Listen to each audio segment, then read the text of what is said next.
Move over to Tottenham and Daniel Levy, who has insisted that he won't risk Tottenham's future after the fans are calling for him to spend more money.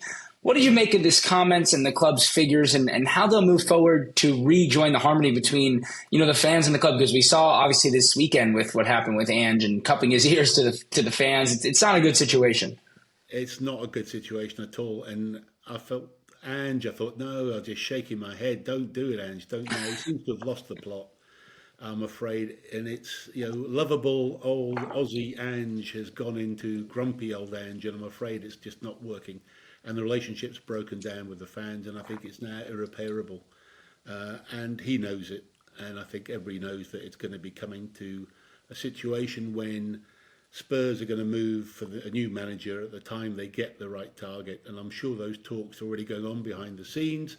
Uh, we discussed previously, could it be Bournemouth, could it be Fulham? Both those clubs still in with a hunt in mid-table right now, so I don't think there'll be any moves immediately. But I think we'll see something in the coming months once either of those clubs drops out of contention. So, look, Daniel, I think will make that move. I think that'll give the club also a chance to catch its breath, hopefully mend that situation with the fans.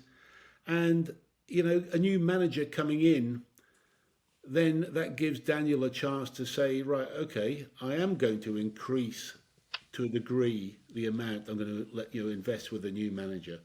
And that would be enough, I think, to rebuild all the fences with the fans. Don't forget, 42% of turnover was all Spurs spent on the squad. Very low number, 42%. When you're looking at 70% is where you should be looking at as a well-run club.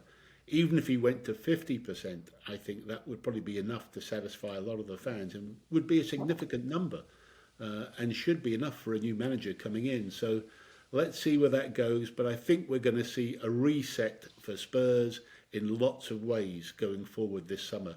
I'm sure there's a lot of things in action right now as we go forward. So it's never dull at Spurs. It's never dull. So let's see what comes up in the next couple of months. And this one's a bit of an interesting one. We've spoken so many times about Daniel Levy's potential interest in an NFL franchise. We know that Tottenham Hotspur Stadium hosts an NFL game every single year. But this week, NBA Commissioner Adam Silver confirms that the league is actually hoping to launch a European Basketball Association. Could that be an interesting business opportunity for Levy and Tottenham? Absolutely. I look at it's a very, very tempting situation for a lot of the clubs. You've got to remember that basketball in Europe's been around for a long time. I mean, Barcelona, Real Madrid have had strong basketball teams.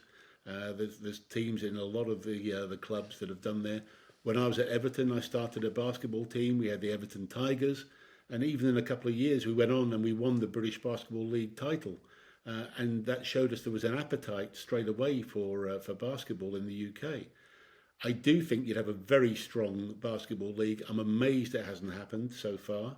I do think that there is a demand and a need. I was amazed. I mean, we were getting crowds. I think we had even up to 10,000 for some games, and that was from just the British Basketball League. And that was back in the 2007, I think, is when that was. So I'm convinced that there's a need for that. I do believe that you'd have some really strong European clubs in a European NBA. I think it'd be very attractive. And if they can align it with the football clubs, I think even more so. It's a recipe for success. And I think that Adam Silver's onto something here. And I think it would probably double the valuation of the NBA if they had a share in that going forward. I think they probably want to try and keep about 50% for the NBA and allow the owners to have the other 50%. And I think it would be a no-brainer. Like I just mentioned, Atletico Madrid building a new stadium, that would 20,000 seat stadium that could potentially be reconfigured to host NBA games as well. So, look, there's a great interest in that, and I think it's something that should happen and will happen. I'm sure there's a lot of meetings and discussions going on behind the scenes, but it could lead to a Division Two as well. I think it's that big an idea. And I think basketball's got huge potential. So, yes, I'm a big fan of that opportunity.